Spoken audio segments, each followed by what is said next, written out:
अस्सलाम वालेकुम। लो जी है पैलेस चौक है तो इत्थे इस वेले गटरां दा गंदा पानी खड़ा होया है और इस खड़ा होने की वजह जिहड़ी है वो ये आ कि नवे पैप पाए जा रहे हैं पानी की निकासी वास्ते ताकि उकाड़ा शहर ते जिहड़े गिरदो नवाह दे विच जिहड़े कलोनियां ने उत्थे पानी ना खड़ोवे तो उनके लिए मेन सीवरेज लाइन पाई जा रही है।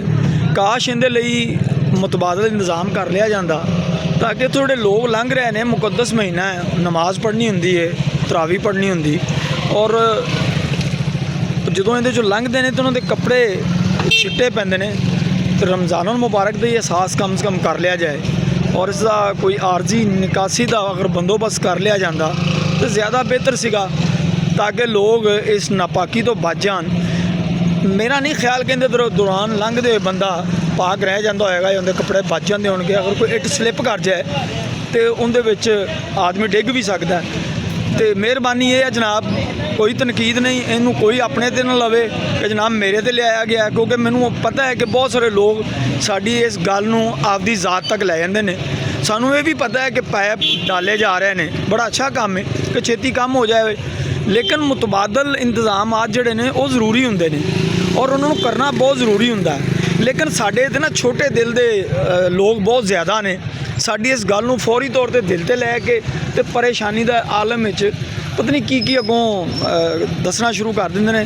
बहरहाल तुहानू मंजर दिखाता है कि यह जिहड़ा मंजर है यह पैलेस चौक दा है और रेलवे रोड जिन्हों असीं कहने मॉडर्न रेलवे स्टेशन के सामने वाला जगह है और इस तरह लोग जी इत्थों लंघते हैं और मुमकिन नहीं है कि तुसीं इत्थे अपने कपड़े बचा के लंघो। तरावी तुसीं पढ़नी होंदी है, नमाज पढ़नी होंदी है, इबादत करनी होंदी है और वैसे भी ये चूँकि माहिर रमज़ान है, मुकद्दस ते मुतबरक महीना है मुसलमानों का, तो इहदे च कम से कम ख्याल करो कि लोगों के कपड़े तो पलीत ना होन।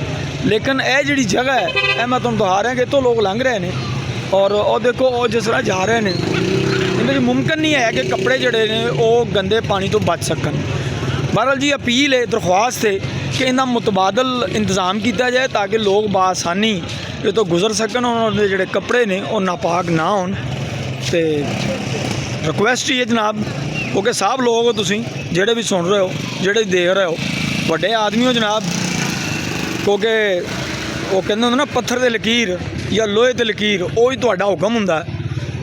तो इसे कोलों आवाम तो तुहाडे अगे अपील ही कर सकदी हो भी हत्थ जोड़ के कि जनाब इस मसले तो सानू कड्ढो तो यह जिहड़ा पानी है इनका कोई मुतबादल इंतज़ाम करो ताकि लोग इत्थे अपने कपड़े जिहड़े ने वो नापाक ना करन इस तरीके नाल इस छिट्टियां तो। बड़ी मेहरबानी जनाब, पंजाबी ज़बान इस कोलों पैगाम दिता है कि तमाम लोगों को समझ आ जाए। तो बहुत शुक्रिया जी, उम्मीद है कि दिल तो नहीं लोगे, क्योंकि दिल ते लैन वाले बहुत सारे बैठे होंगे ना, हवारी दरबारी किस्म के लोग जोड़े ने। यह देख लो इस तरह लोग इतों लंघते हैं, यह वो मंजर है। लेडीज़ ने कुछ मैं दिखाना नहीं चाहता। बहरहाल जी दरख्वास्त ही हत्थ जोड़ के दरख्वास्त है जनाब कि पानी तो कोई बंदोबस्त करो, नहीं तो लोगों के कपड़े खराब होंगे, इबादत करनी होंगी लोगों ने।